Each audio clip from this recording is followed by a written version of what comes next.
네, 오늘 말씀은 로마서 15번째 시간이고요. 진정한 소망으로 새로워지는 삶이라는 제목으로 말씀을 나누도록 하겠습니다. 여러분 혹시 비트코인이라는 얘기 들어보셨습니까? 비트코인, 알트코인, 이더리움. 뉴스나 세상 돌아가는 걸 이게 무슨 신조어지라고 싶으시겠지만 조금만 인터넷이나 세상 돌아가는 것을 들어보신 분들은 이게 정확히 뭔지는 모르겠지만 들어보셨을 만한 말입니다. 바로 가상화폐에 대한 이야기입니다. 가상화폐. 진짜 돈이 아니라는 거죠. 가상화폐. 진짜 돈이 아닌데요. 컴퓨터 등의 정보 형태로 남아있는 실물상으로는 없고 오로지 그 사이버상으로만 거래가 되어지는 전자화폐의 일종이죠. 이게 몇 년 전부터 이런 얘기들이 오가는데 뭐 비트코인 같은 경우에는 일본에 개발자가 있다 뭐 이런 얘기도 있고 하는데 그 형식은 약간씩 차이가 있지만 중요한 것은 사이버상에서의 하나의 거래가 이루어지는데 특별히 저희 나라에 작년부터 이 광풍이 좀 많이 불기 시작했어요. 그래서 하루에 280억을 벌었다는 사람도 있고요.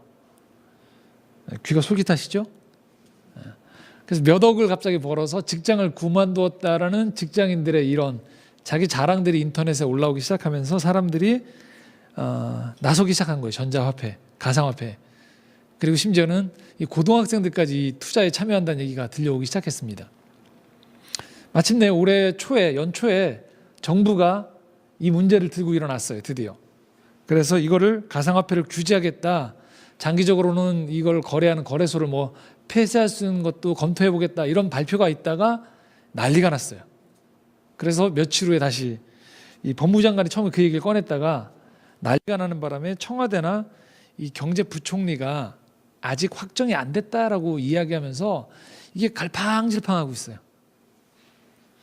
그래서 이 뭔가 문제가 발생한 건 맞는데 심상치가 않은 거죠, 이게.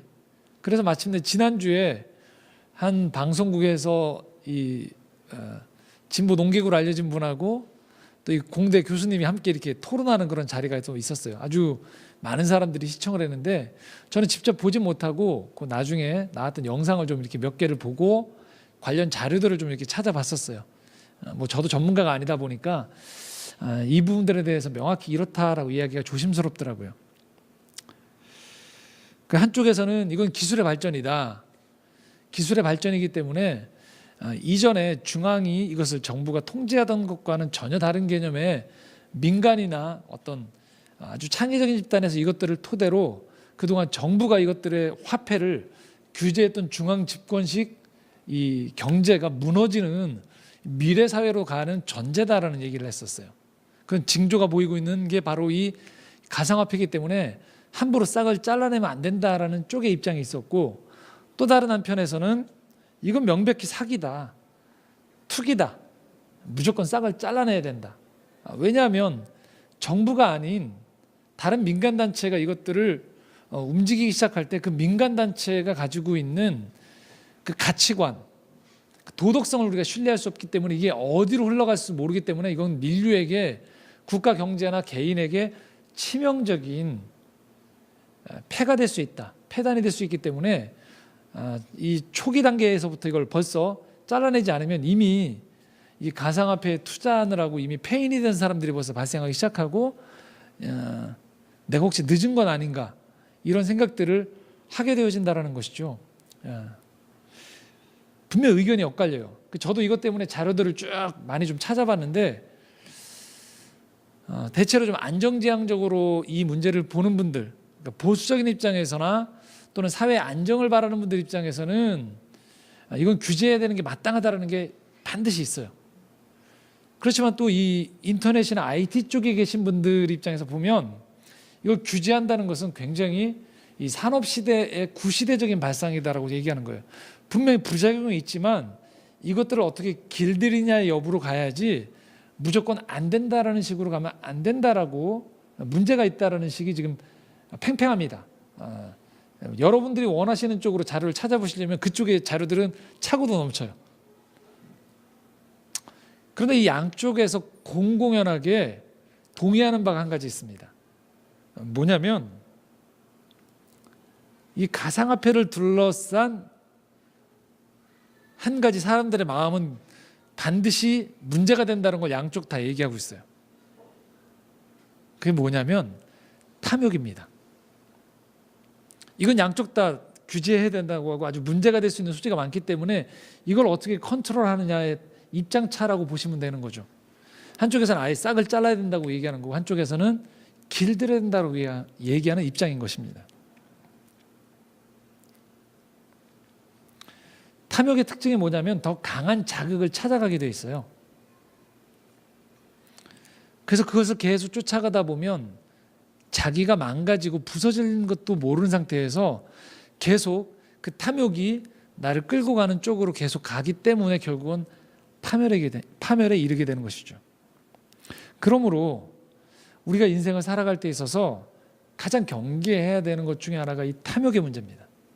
탐욕은 여러 모양의 형태로 다가오는 것 같지만 궁극적으로 그 안에 들어가 보면 나를 끌고 가게 돼 있어요. 나를 끌고 가서 마침내 나를 망가뜨리는 데 있는 것이 바로 탐욕이라는 것을 알 필요가 있습니다. 성경에서도 그래서 이 탐욕에 대해서 여러 차례 경고하고 있는데요. 대표적인 것이 디모데전서 6장 9절에서 10절 말씀입니다. 한번 같이 읽어보도록 하겠습니다.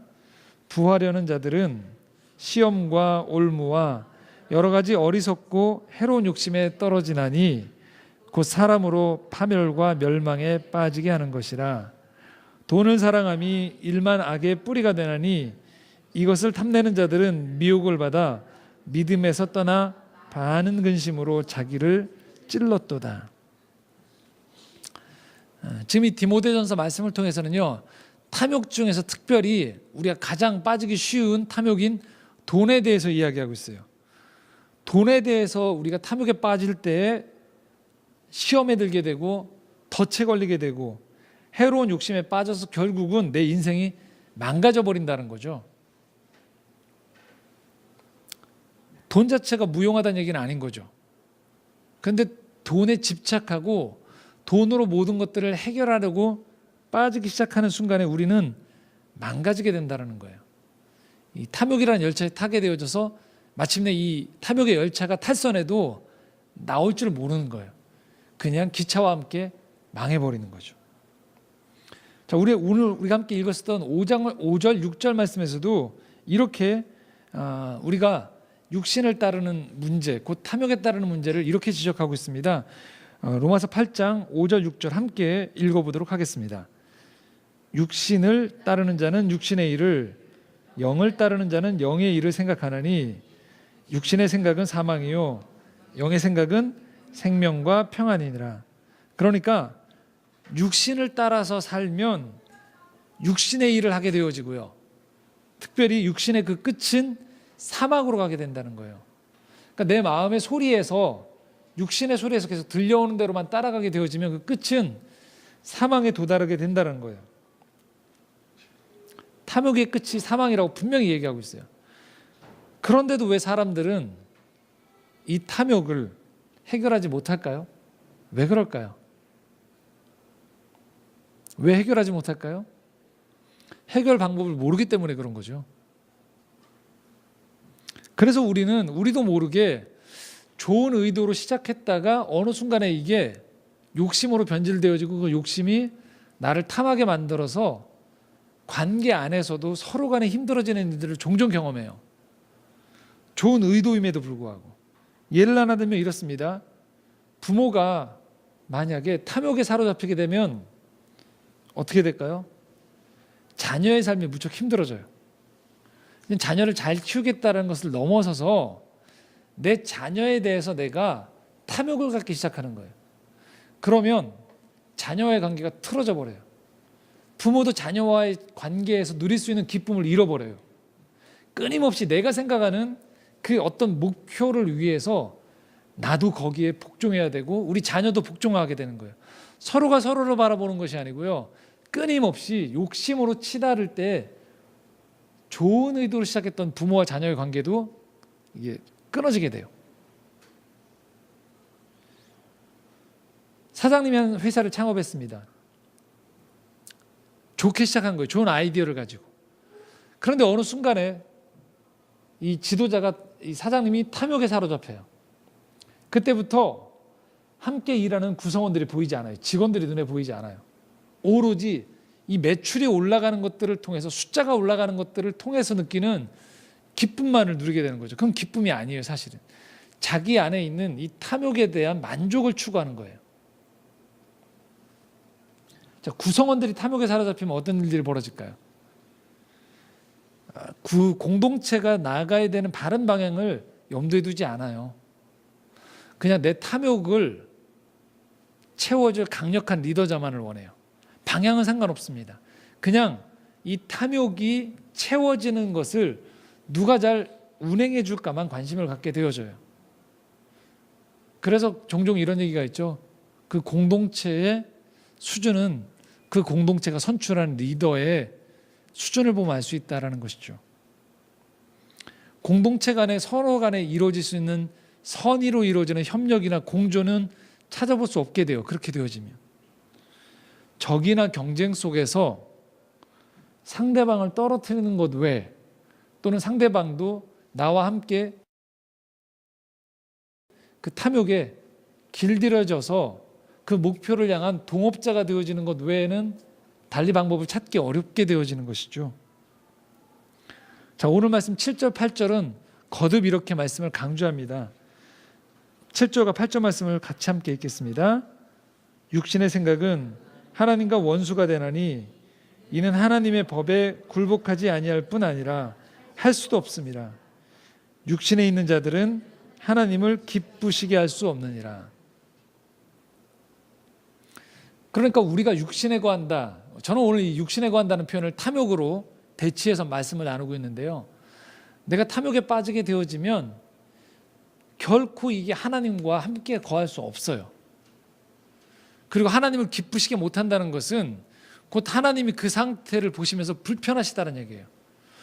함께 이 관계 안에서, 사람과 이 피조 세계 안에서 아름다운 공존이 이루어지지 않는 가운데에서 결국 서로 간의 파멸로 치닫게 되어지는 것을 보시면서 하나님은 마음 아파하시게 돼요. 안타까워하시게 되고요. 그것들을 통하여서 하나님의 뜻이 이루어지지 않음에 하나님은 슬퍼할 수밖에 없겠다라는 것이 오늘의 말씀이에요. 자, 그렇다면 우리 스스로가 내가 탐욕에 빠지지 않았나를 알 수 있는 방법이 뭐가 있을까요? 그걸 어떻게 할 수 있을까요? 오늘 6절 말씀을 보면 이렇게 표현되어 있습니다. 6절 말씀 한번 다시 읽도록 하겠습니다. 함께 읽겠습니다. 육신의 생각은 사망이요 영의 생각은 생명과 평안이다라고 표현하고 있습니다. 여러분 스스로에게 한번 물어보시면 돼요. 내가 열심을 내면 낼수록 그것들을 계속 가고 있을 때 내 마음에 생명, 곧 살아남이나 회복이 일어나고 있는지, 또는 내 삶이 점점 평안해지는지를 물어봐야 된다는 거예요. 외형적으로 대단히 뭔가 잘 되어지고 있는 것 같아요. 사람들도 나에게 박수를 쳐주고 있어요. 그런데 그 삶을 계속 치닫고 있는 내 삶에, 내 안에 더 이상 생명력이 사라져 버리는 거예요. 평안이 없어져 버리는 거죠.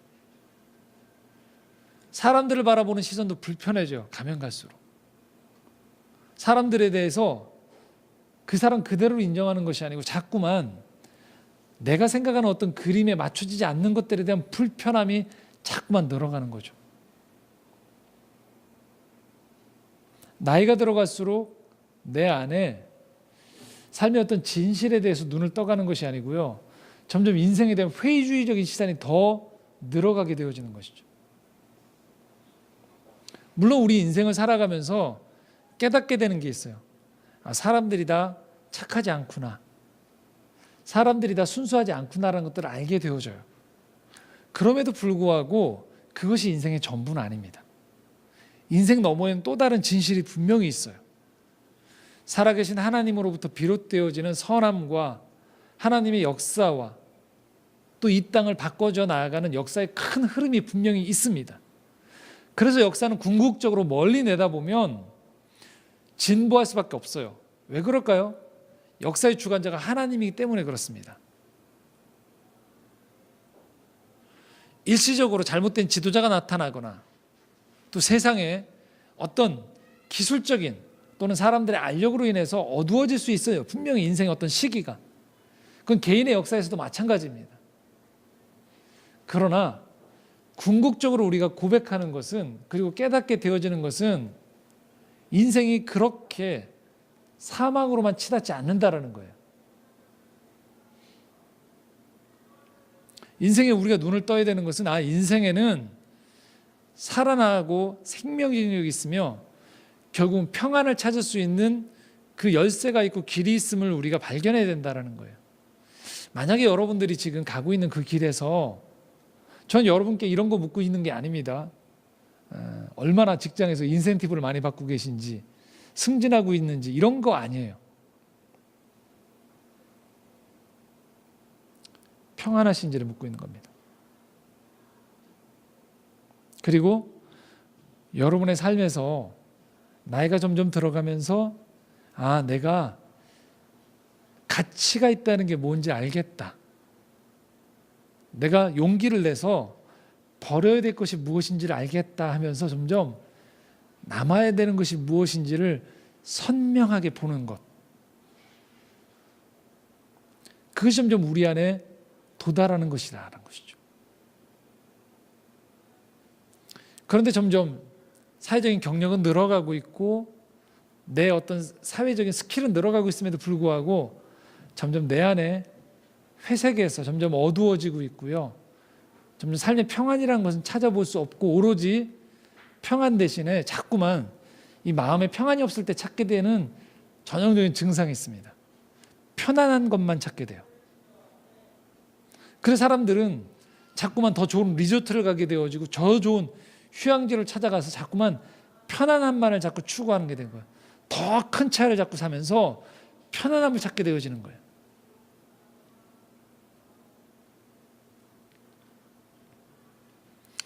예수님 당시의 사람들도 마찬가지였어요. 종교적으로는 열심이었어요. 근데 그들의 삶을 찾아보면 종교적인 열심은 가득한데 그 안에 평안이 없는 거예요. 제사는 잘 드리고 있는데 그 안에 생명력이 없어요. 서로가 서로를 보면서 너는 왜 이 종교적인 법칙을 이루지 못하느니? 너는 이방인이니까 안 돼. 민족적인 혈통, 그리고 그들이 가진 종교적인 법칙에 갇혀버려서 그 사회 전체에 생명력이 없어져 버린 거였죠. 그래서 오늘 이 말씀은 예수님 당시, 그리고 이 말씀을 전하고 있는 바울 당시, 그리고 기독교 역사라고 하는 2000년 역사, 또한 이 말씀을 지금 듣고 있는 우리 모두에게 동일하게 적용되어지는 것입니다. 질문이 이렇습니다. 당신은 욕망을 따라서, 탐욕을 따라 살고 있습니까? 아니면 생명과 평안의 길을 따라 살고 있습니까에 대한 진지한 질문을 지금 던지고 있는 것입니다. 결코 여러분 무욕적으로 살라는 얘기가 아니에요. 자꾸만 버리는 그 문제가 아닙니다. 여러분의 욕망이 망아지처럼 뛰놀게 해서 나를 이끌고 가지 않도록 할 수 있느냐는 질문을 던지고 있는 것이죠.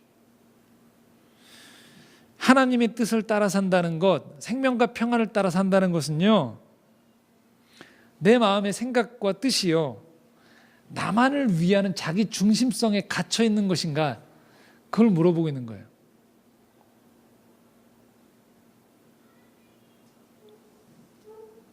이 말씀을 듣는데 마음속에 솟구쳐 오르는 생각이, 그럼 목사님은 목사님을 안위합니까? 여기 있는 크리스찬이라고 하는 사람들은 자기 몸 보신을 안 합니까? 하지요. 그런데 오로지 그 시선이 결국 따라가 보면 내 중심적으로 마치 배수구에 물을 빨아들이듯이 자기 중심성으로 귀결되어지느냐의 문제는 다른 것이죠. 나로부터 시작되어지지만 결국은 그 방향이 점점 크게 원을 그리면서 내 중심성에서부터 탈피해 가면서 인생에 다른 것들이 보이냐는 거예요. 하나님이 보이고 이웃이 보이고 이 땅에 다른 창조의 세계들이 보이냐의 문제인 거죠. 그렇게 우리가 삶의 변화가 찾아올 때 우리 이런 경험들을 하게 되어집니다. 나와 함께하는 내 주변의 존재들의 기꺼이 내 시간과 공간을 내주는 일들이 벌어지게 돼요. 나의 탐욕을 위해 살아갈 때는요, 내 시간과 내 공간을 위해서 다른 것들을 끄집어서 채우기 바쁩니다. 그런데 내가 이 욕망의 탈주로에서 벗어나기 시작하는 순간에 우리는 기꺼이 완벽하진 않지만 점점 시행착오를 겪어가면서 내 삶에 다른 사람을 초대하기 시작하고요. 그리고 다른 사람과 함께 할 수 있는 삶의 시간과 여백을 만들어가기 시작한다는 것이죠. 자, 바로 이런 방향성을 향해 갈 수 있는 오늘 말씀의 요지로 말하는 탐욕을 벗어날 수 있는 길은 무엇일까요? 내 스스로 이 욕망을 통제하겠다고 나서지 않는 걸 말해요. 다른 종교에서는 그렇게 얘기합니다. 네 욕망을 다스려라. 근데 기독교에서는 그렇게 얘기하지 않습니다. 우리를 창조하신 삼위일체 하나님과의 만남을 통하여서 그분과의 교제를 통하여서 이 욕망을 다스리라고 이야기하고 있어요.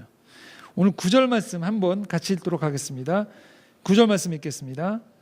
만일 너희 속에 하나님의 영이 거하시면 너희가 육신에 있지 아니하고 영에 있나니 누구든지 그리스도의 영이 없으면 그리스도의 사람이 아니니라. 여기서 주목할 단어는 그리스도의 영이에요. 그리스도의 영이 여러분 가운데 거하시면 성령이 여러분에게 생명과 평안의 길을 자꾸만 말씀하신다는 거예요. 녹화하신다는 거예요. 그래서 다른 길로 가면 여러분들에게 자꾸 불편함을 주는 거예요. 이거 아닌 것 같은데 라는 생각들이 드는 거죠. 예전엔 당연했는데 이제는 마음에 자꾸 성령께서 말씀하시는 거예요. 그거 아닌 것 같은데, 그걸 계속하면 너희 안에 평안이 사라지는데, 그걸 계속하면 너와 관계된 사람들 사이의 관계 속에서 생명력이 사라져버리는 데는 얘기를 계속 건네시는 거예요. 그래서 우리 안에 생명의 성령의 영이 거주하시도록 해야 된다는 거예요.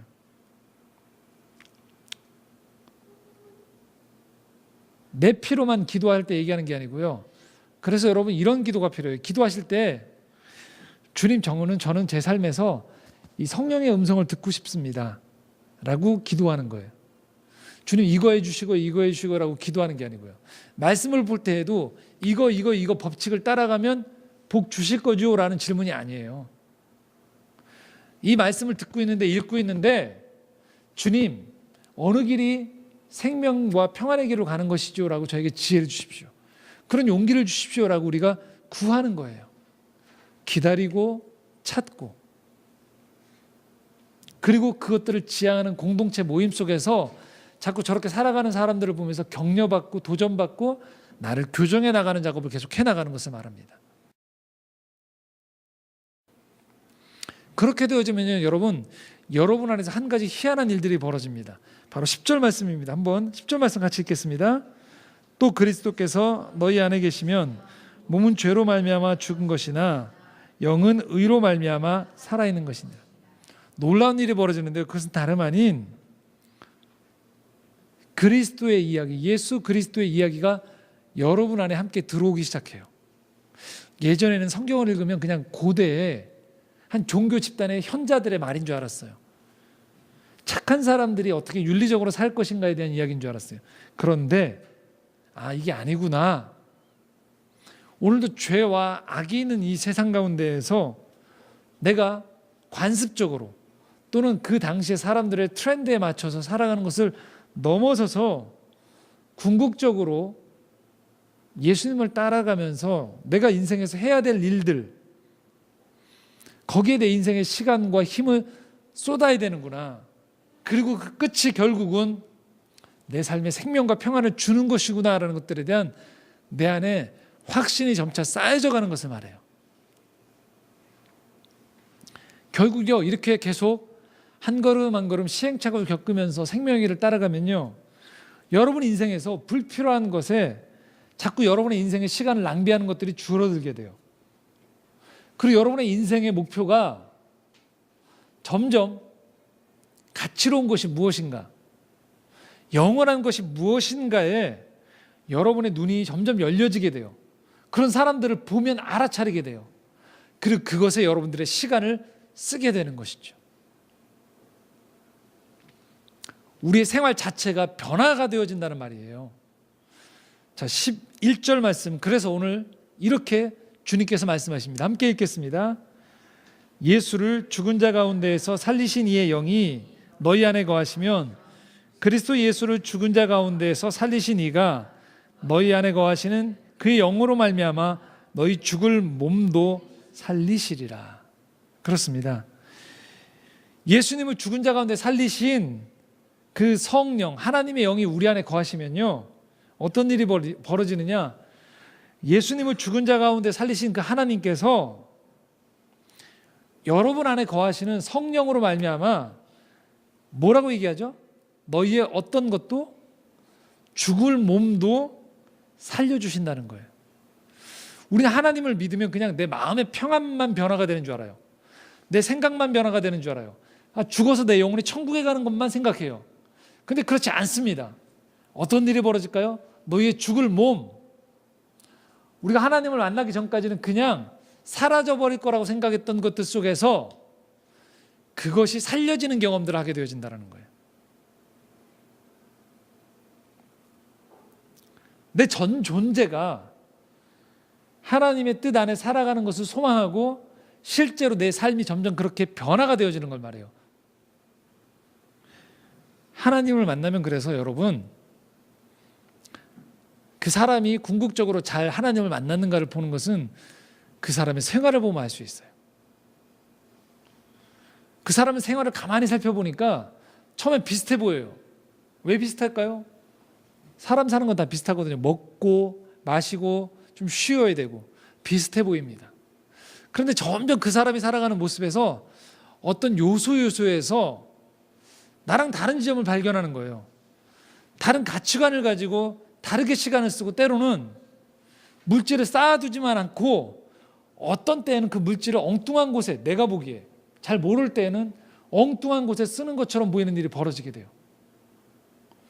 예전엔 그것을 그냥 단순히 화려하게 예쁘게 꾸미는 것이라고 생각했는데 가만히 그 사람들을 쳐다보니까 아니에요. 뭔가 이곳에 온전한 가치로움을 부여하기 위한 노력들을 하고 중요한 다른 선택을 하고 있음을 발견하게 되어진다는 것이죠.